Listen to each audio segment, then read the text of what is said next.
This podcast is a really powerful, touching, and challenging one to listen to and to watch. I got to interview Michelle, who shares with us openly her experience of losing her daughter Celeste at birth. She has gone on to be an advocate and an ambassador, creating awareness around stillborn and pregnancy loss. She was open about her grief, her depression, how she's overcome it, how she's run through it. And this is a really powerful conversation that needs to be brought to the table because 6 babies a day in Australia are lost. That is 6 lives. That is 6 couples that are walking out of hospitals with no child. This is not a taboo subject. This is a subject that needs to be brought to the table. And what Michelle and her husband Tim are doing are trying to get more funding to this really, really important experience and topic. So please be aware as you enter in to listen and to watch that it's a tough one, but it's a good one. I'll see you in there. All right. Well, Michelle, it's so lovely to have you on the couch. Thank you for your time. We are kind of connected but not connected here in little local Glenelg. It's a small little place. It is a small little place. But I guess was recommended to touch base with you. And I was telling you just before, I've done a very big deep dive on you and your family and I guess what you're up to and what you've been doing. And I was like, this is perfect. And today is really, I guess, about us having an honest conversation around some of your personal experience, which I know you'll share.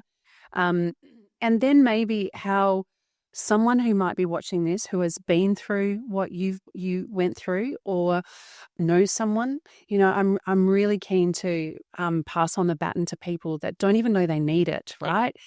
Your story is an incredibly powerful, sad, but powerful story. And I watched your documentary. You had a beautiful little girl, Celeste, who was born still. Yes. I believe 23 years ago now. Yes. 24 actually now. Just, ticked over 24. 24. So when we made the documentary, it would have been 23. But August, she ticked over 24 years. That experience is what I want to talk about today because it's something that is still happening today, 24 years on. Correct. The statistics that I've researched before you came here and looking at some of your documentation is still frightening. Yes. And I know that part of your story and what you're doing now, what you and your family are doing now, the legacy that you're carrying for Celeste and for others is because there's still six. Yep, 6 babies a day are stillborn, and 2 pass away not long after birth. So, although they're not counted as stillbirth, that's infant loss. So, but realistically, there's 8 babies a day still that are I mean, I just in think, Australia. I mean, I think that's 8 humans, women, Correct. couples that are going into a hospital and coming out with no child. So we always relate it to the national road toll. Stillbirth is a lot higher than the national road toll. And so part of our push for change is how much effort we put into the national road toll and reducing that. We need to be doing the same for stillbirth, for the ones that are preventable. So yeah. And so with your pregnancy with Celeste, tell us about that. Yep. So Tim and I, my husband, got married in January 2001.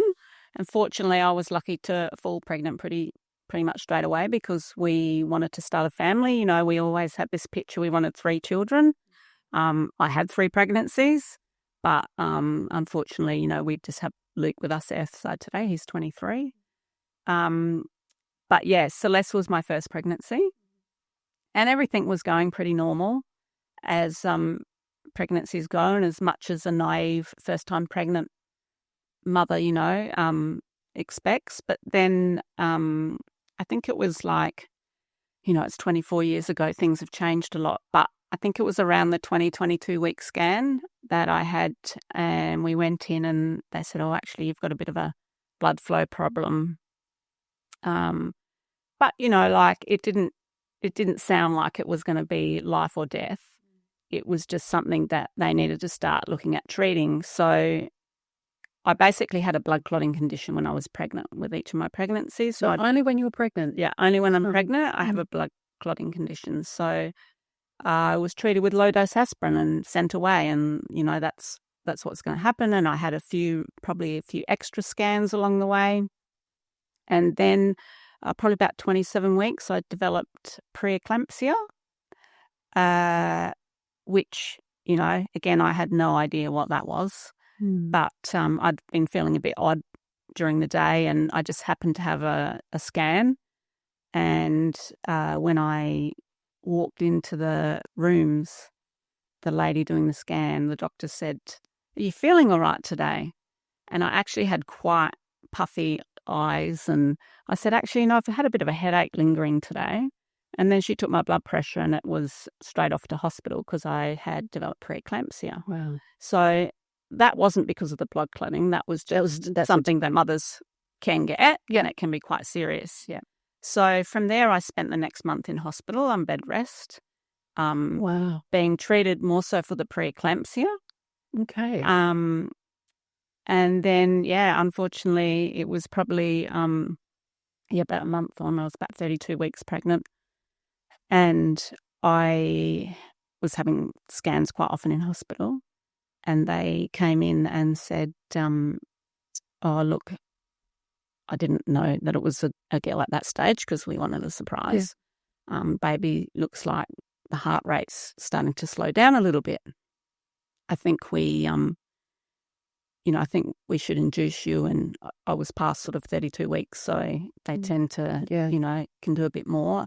So we'd also had counselling a couple of weeks beforehand about early birth. So if we had an early birth, the things that could possibly go along with that. So, but stillbirth was never mentioned at all.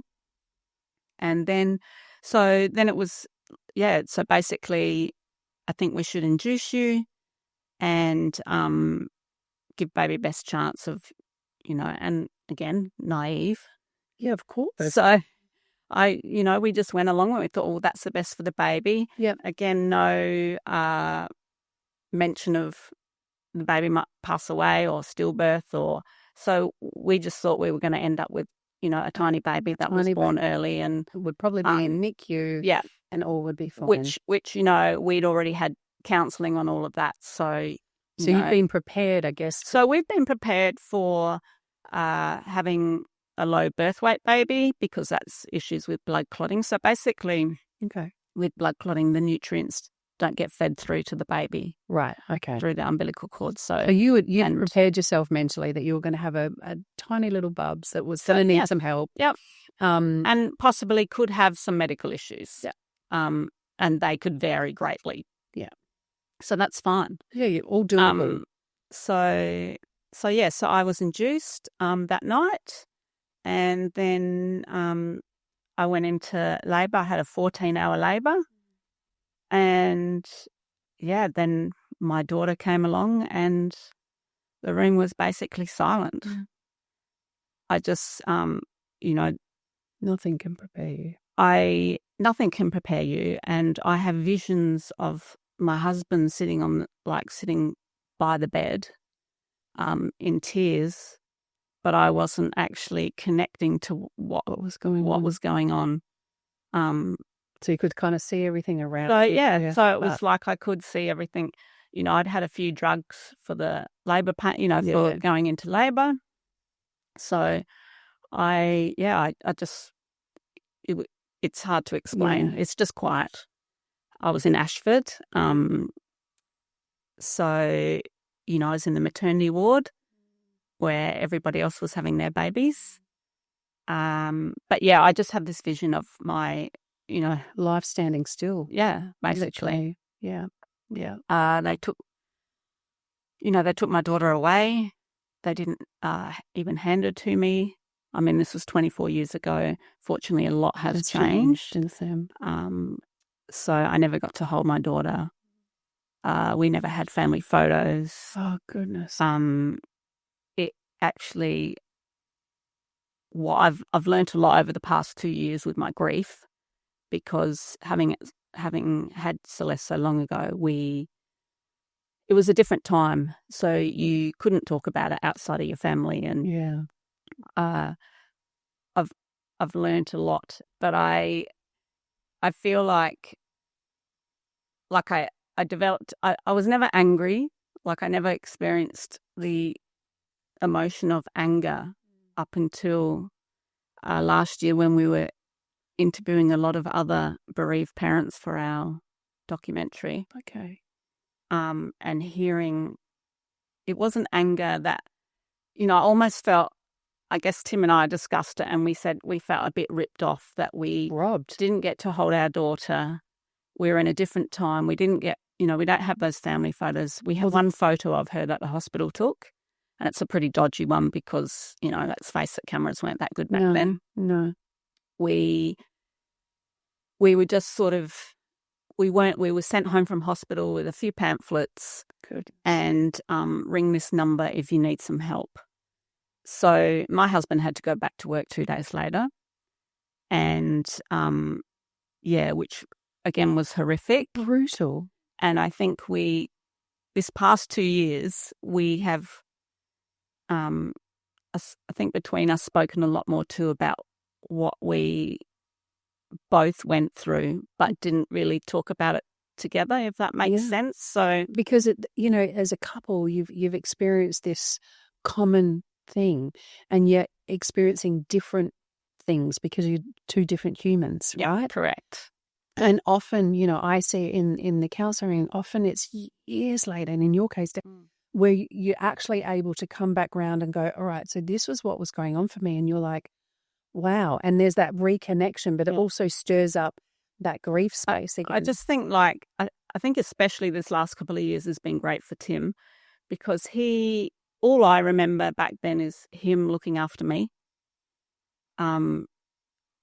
He didn't get as much, people didn't ask him how he felt. Yeah, of course. And I thought, he had to go back to work 2 days later. But then what did I do back then? Did I actually I was probably too much in my own depths of despair to even help him through that. No. And so it's, I think we look back and I don't know how we got through it, to be honest. No. And we are quite strong people.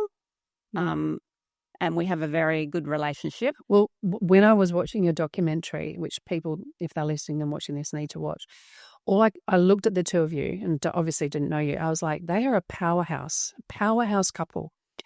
Just the connection and the strength, and you can tell there's a real wealth within your dynamics. That's what shone through for me. And I think that's obviously been birthed out of some of these experiences. Yes, because it is quite common. I forget what the rate is, but it's well over 50% of marriages break through us having a stillbirth baby. Because there's no roadmap. And like you said, and even back then, these days maybe there's more framework of support, and I guess with certainly what you and Tim are advocating for, there's been radical change.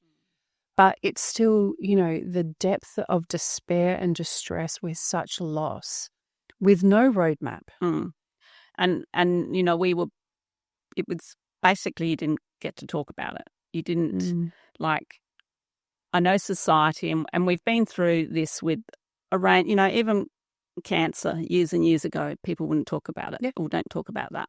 Yeah. And this is where stillbirth still is, or baby loss, pregnancy loss in general. Miscarriages. Don't talk about it.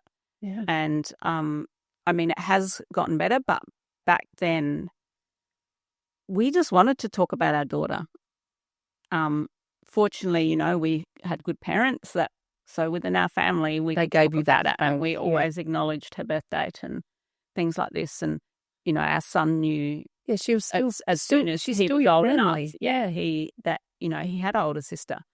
But people really find it hard. I think the last 2 years we've broken down walls, even with our friends, with this as well. But people found it hard not to understand when they didn't see a baby. So, we had to have a funeral. We left hospital 2 days later, and, you basically walking out with nothing. I'd been in there for a month in this place that I thought I was safe. Yeah. And, in the bubble, in the best place you could be if you're not well, and everything's going to turn out fine, and then it doesn't. And then you are walking out the hospital without your baby, but I still look pregnant as well. So you go home and you still go through all the postpartum things. You're coming through. Correct. Yeah. So real. but people find it hard when it's a little bit different if you've had a sick child and they pass away. People have seen that child. Yeah, of course. And so they don't feel as uncomfortable to sort of talk about your loss. But yeah, for us it was, we had a funeral, friends came to our funeral, but I don't think it didn't connect. They just don't. Yeah. Because they haven't spent time with it, they haven't held your baby. So it was a pretty lonely existence with that. Yeah. And then it just opens up a whole other can. Yeah. Yeah, and I think it's such an important conversation, because as humans, we're not necessarily equipped to deal with this kind of stuff, right? But I always say, but that's not good enough, right? Like, I would rather say the wrong thing in fear of saying nothing. Correct. Right? And I think that there's this place, and I'm constantly blowing the trumpet on, you don't have to be a therapist. You don't have to know anything. You just need to be human. Correct. Right? Yeah. And because one of the greatest gifts we can give a human is to sit with them in the darkness. But that's uncomfortable. Of course it's uncomfortable. Yeah. It's uncomfortable for everyone. Yeah. But I think going back to you and Tim, I think that's what I saw in you too as I watched you. You can see you've sat in the darkness, right? And come through that. And I guess, post, all the funeral, going back to work, life just goes back to normal, and the world keeps spinning, but your world has stopped. It's a different world. It's different, and it's changed everything. Who you are, what you believe in. I always sort of explain it as we have a piece of the jigsaw puzzle missing from our puzzle, that piece that gets lost and it can never be found. And, there's always, there's not a day that doesn't go by that I don't think about her. And, as what could have been. Yeah. And as our son grew up. Yeah, that's hard. And his friends, his girlfriends, and you think, like it's a constant. Yeah. It's a constant. And as you say, everybody else's world, and, that's with any loss, everybody else's world goes back to normal. Yep. But, it just radically changed yours. Radically. It's a different world, and it makes you look at the world differently. Yeah. Some of it good, some of it bad. Yeah. And even going on, I know, having more children. So it's that fear of. So your pregnancy is Luke? Is that this? So Luke, yeah. So that would have been. So I was pretty much monitored on weekly monitoring. We had the same issues with him.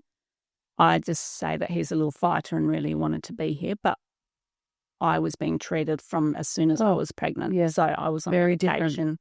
Yeah. So low dose aspirin is what they treated it with back then for the blood clotting. But, I still had clotting. He had a few issues. He was small when he was born. You wouldn't know it now. But,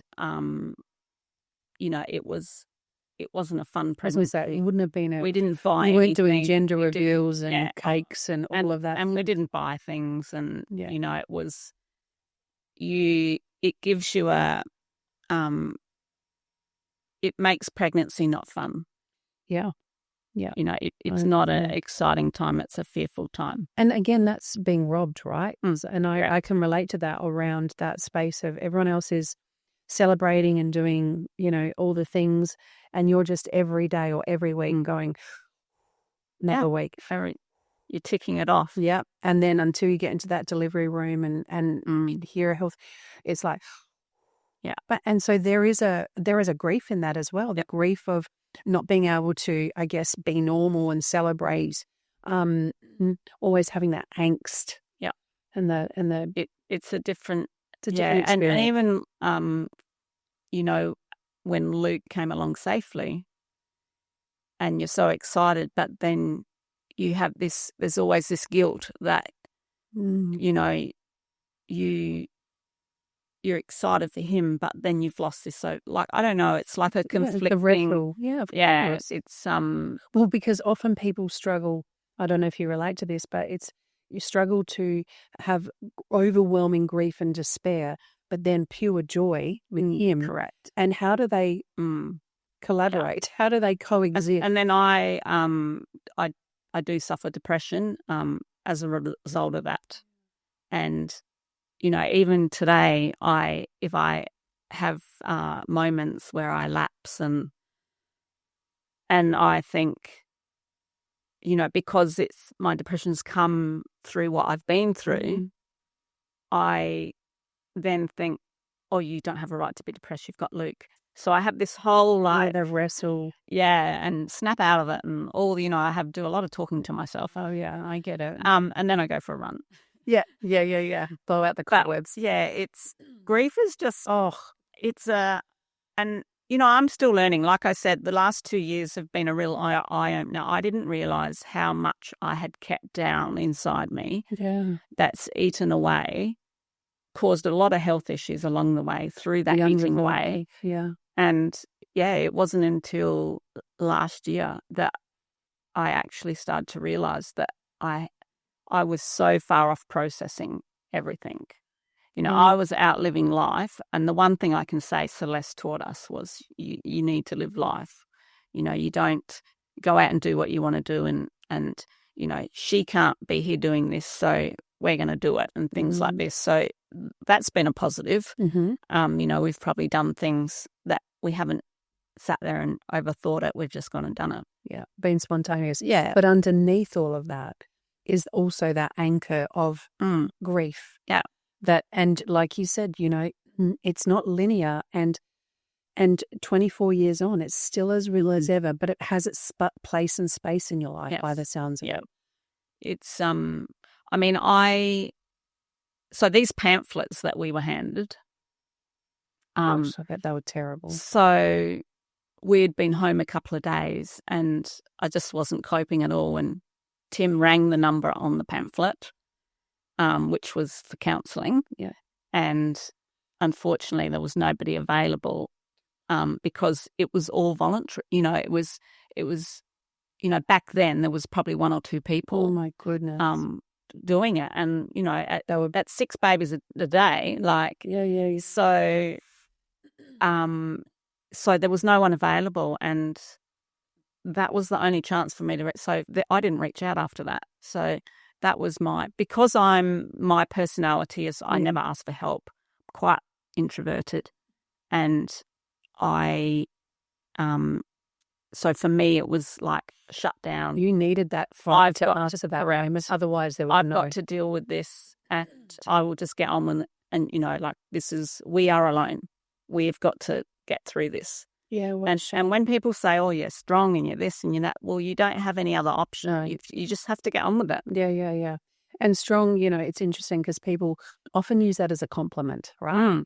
And I think that sets people also up for, okay, I need to look like this all the time. Oh, it's tiring. And I think that's kind. Yeah. Because I think strong can also look like snot bubble crying in the corner, right? It is. But other people need us to be strong. It's interesting that you say that because I've been thinking about that a lot this last few months because I need to take some time out for myself through all of this.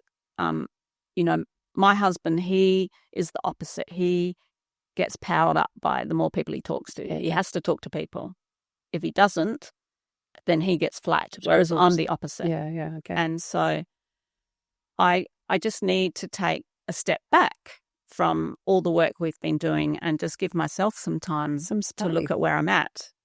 And then this side of my head says, oh, yeah, but then people will think like I've given up on them or I've, you've put yourself out there and you've done this and people, in the coffee shop ask me different things now, which is fantastic because that's where I want it to be, awareness, right? Correct. And people tell me now, Oh, my friend's daughter just had a stillborn baby and things. I want people to tell me that because we need to be talking about that. Yes, that is how society will change. But how do you protect yourself? Yeah. And it's like I'm battling at the moment with that, finding that balance of what just to get me through for.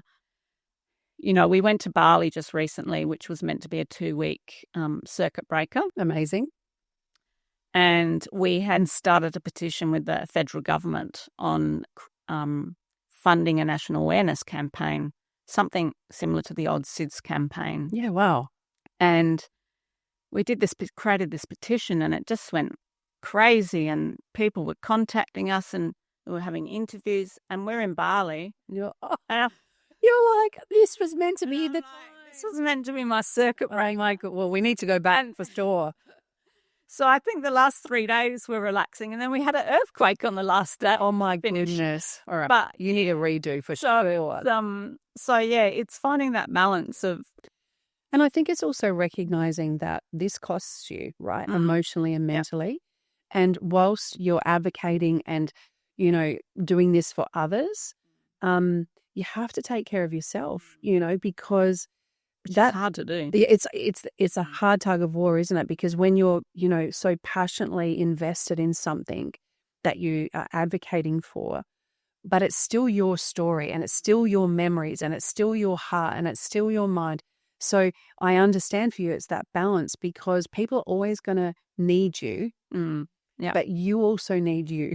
Yeah, correct. So it's just that, and I can imagine it's really difficult. Yeah. Because often when people have these major life crises, they want to use it for good in some way. Oh, absolutely. Right? And that's a privilege, and it's courageous, but it costs. It does. And it's like, what are you depositing into your own ATM so that you can continue giving, which is the battle, right? Correct, yeah. So one of the ways that you shared that you have dealt with your depression is running. Yes. And you took on a major feat. I'm not sure how long ago that was running from Adelaide to Melbourne. So almost November the 1st last year. So almost a year ago on my birthday. Okay. So that came about because I'd done quite a few fundraisers for the Stillbirth Foundation through myself running. So running for you, is it fair to say, was kind of your therapy? Yeah. So I, had been on medications. I'd done the whole, let's sort her out. But I just found it wasn't helpful for me whatsoever. Yeah. In contributing to life. And this gets back to actually the right person being there at the right time, answering that call. Because I was in the chiropractor and there was a number for a personal trainer on the counter. And I just picked it up. I think Luke was about 2 at the time. And I picked it up, got in the car and said to Tim, so I always make him ring the people for me that I don't know. I'm like, can you ring this? I think I want to do some personal training. I'd put on weight and, partly from pregnancy, but partly from what I was battling. Grief. And it was like, can you ring this number? And I think I want to start personal training. Like, I don't like gyms. That's not me. Yep. Anyway, fortunately, Beck answered the phone. And that was the start of what I would say a positive step for me moving forward with my mental health.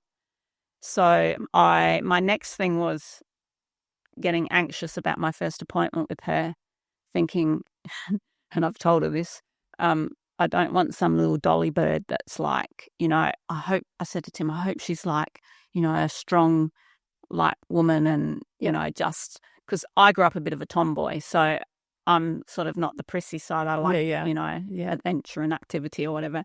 And I turn up and she's like, I describe her as a 6-foot Amazon woman.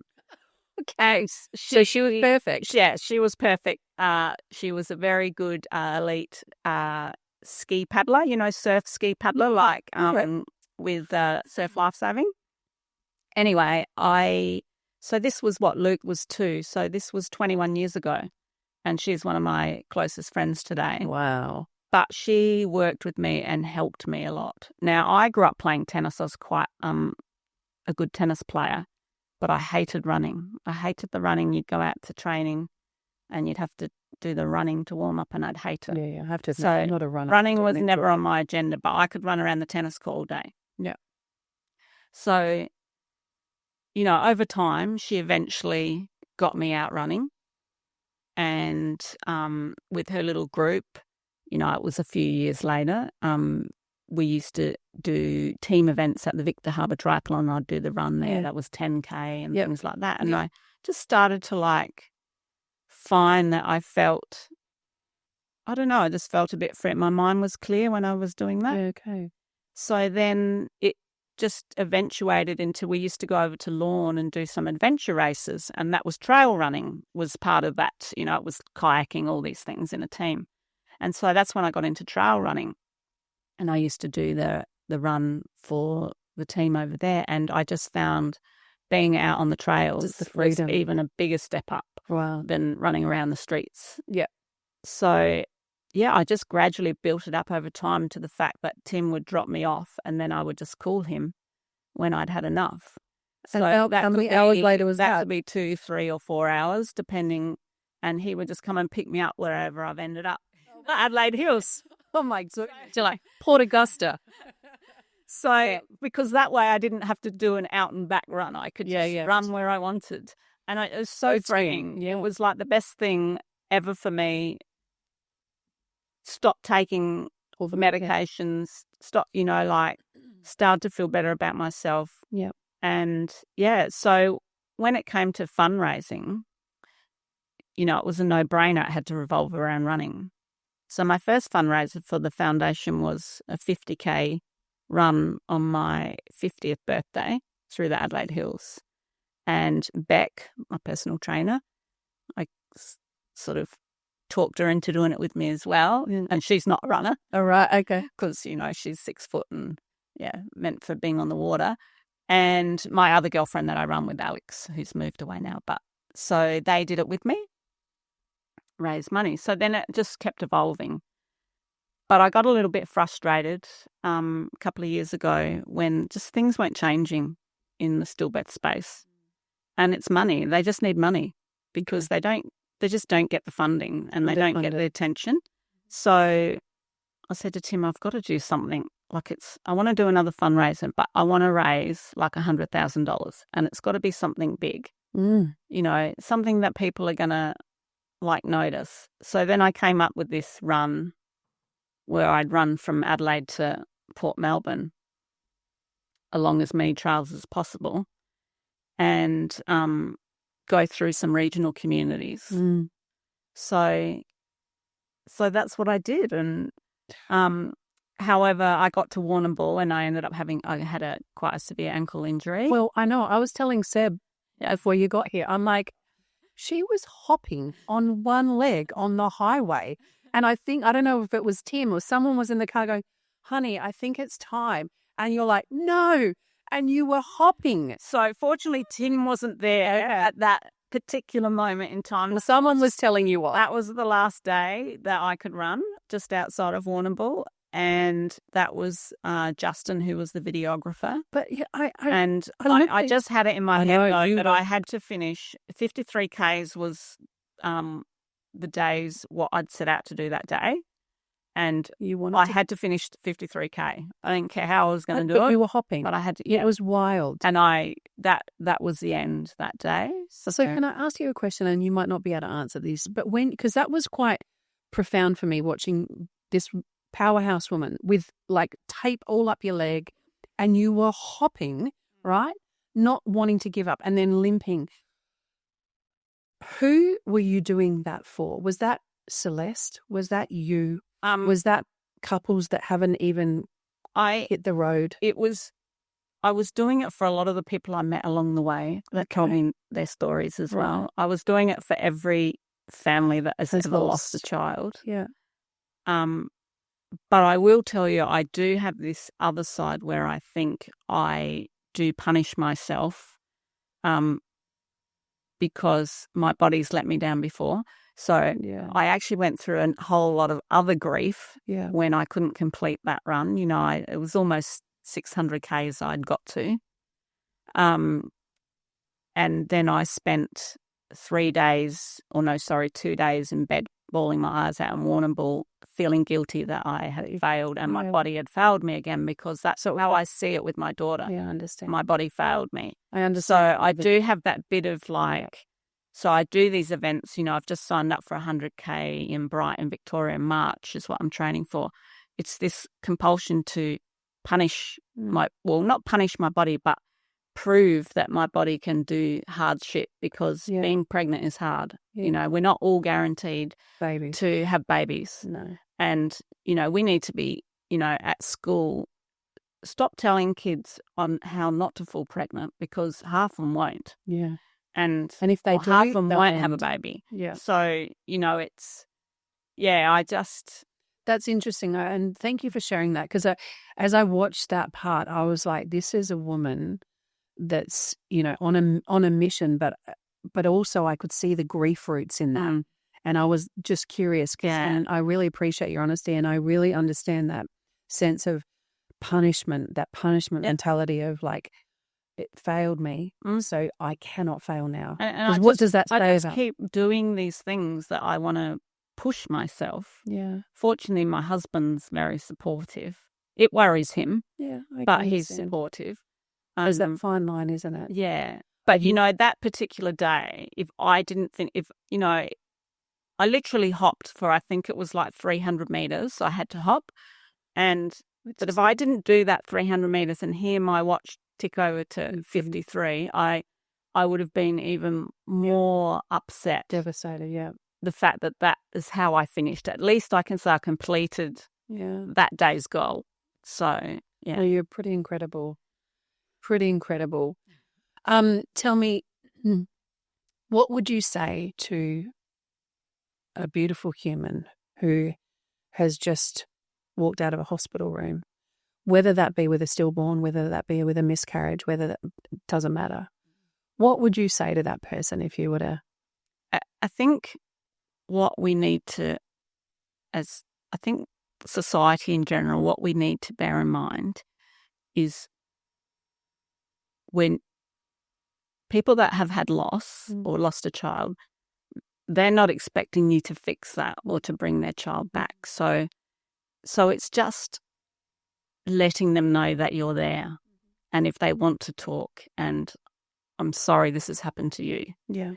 They'll like say something, and instead of just leaving it at that, which is what you should. So like, I'm really sorry this has happened to you. But don't worry, you'll get pregnant again. Correct. That's what I'm looking for. So they, you don't need to keep talking. No, because they don't need to fix it with a, but don't worry, you'll probably get pregnant again, and it's all going to be okay. And just check in on them. Yeah. So, don't just leave it at, I'm really sorry this has happened to you. Check in with them 6 months later. Check in 22 years later. Check in with them. And, don't think that everybody's going to be the same. So you might have two friends that have gone through miscarriage, pregnancy loss, stillbirth.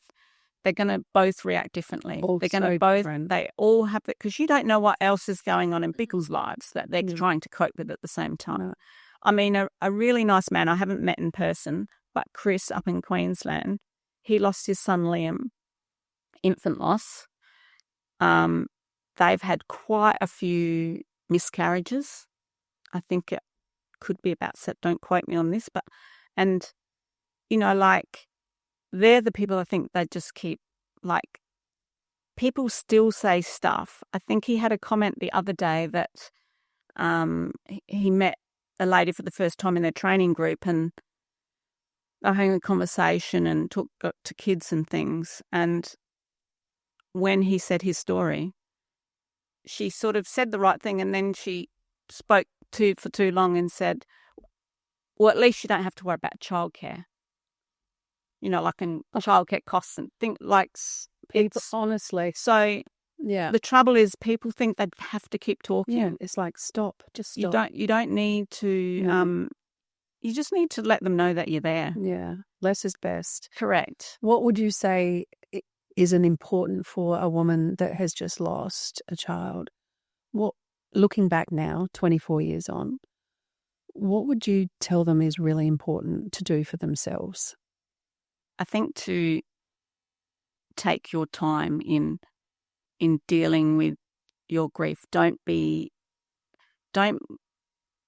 that there is a particular order you need that you need to follow, or that you're going to have all the levels of grief, or you're going to feel like this. Like, let it come to you, and you know, I'm a perfect example that it's taken, you know, almost a couple of decades for me to have anger.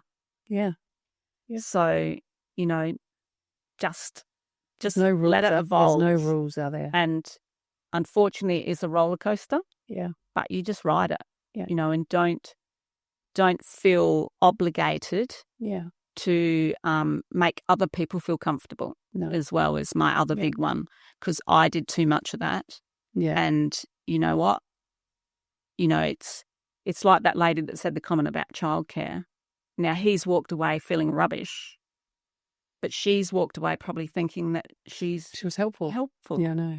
So, you know, we had this discussion in our group when Chris said this, and, you know, it's time to pull people up on that. It's time. In a, you know, like in a nice way. Yeah, pull them up on it. Yeah. So that, you know, because why should I walk away feeling crap? They need to walk away and understand that there's better ways to. Yeah. It's time for people to learn.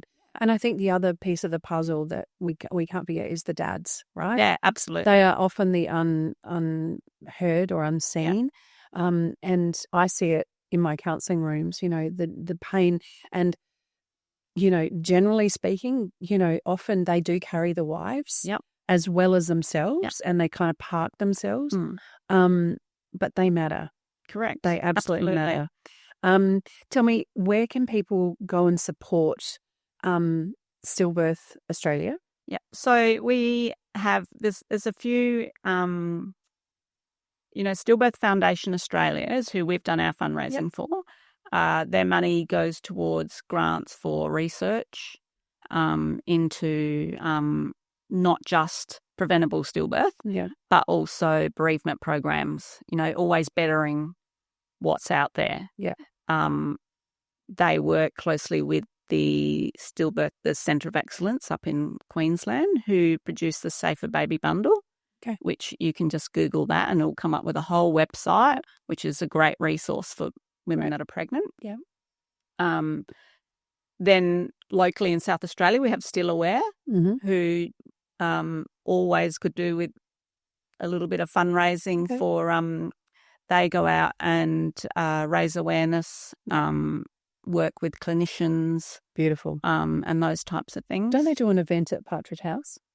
Yes, I think it was moved to Mitcham actually last year, but they've just had they have a ball that was just on, I think, last Friday.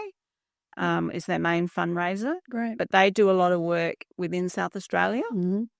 And then I'm also going to throw this one out for the dads. So I met Matt again through my run last year. He's based in Warrnambool, and he lost his daughter Ren 8 days after she was born. And he has a group called Love from Dads. Love from Dads. I hope I got that right, Matt. I'll find it, don't worry. But he does a lot of work, you know, with touching base with dads. So amazing. There's some great, there's some great things out there because, you know, some dads, they've started like soccer, like, you know, they meet once a week or once a month for soccer and things like this. So that there's starting just to that be connection. Dads that are like, that's so amazing. Yeah. Amazing. Well, I'll look into Matt. So we'll put a link in the box. I can't thank you enough for coming and for sharing and for your honesty and vulnerability. And I know that this costs you. So I'm really appreciative, and I'm really hopeful, and I already believe that there'll be someone that's watching this that will just be like, okay, I'm okay. I'm not okay, but I'm okay. And know that there are a lot of, because most people, they think they're alone. Yeah, they feel like they think that it's only happened to them, and that's partly because there's the lack of awareness. Yeah. But no, you're not alone. You're not alone. And so all the best with your running. Thank you. And your training. Let's hope there's no hopping. Yeah. I hope we're strapping I ourselves. hope not too, because this one's got a lot of climbing in it, so I don't want to be hopping up hills. Well, we will follow you and watch this space. But thank you again. Thanks for having me. All right. Thanks. If you made it to the end of this podcast, congratulations. And I'm so thankful. Make sure you put it in your diary. Every 2 weeks, an episode drops with great content, great humans, with great stories and information that hopefully can support you. If this podcast reminded you of someone in your life that absolutely needs to hear it, send them the link. They'll thank you later.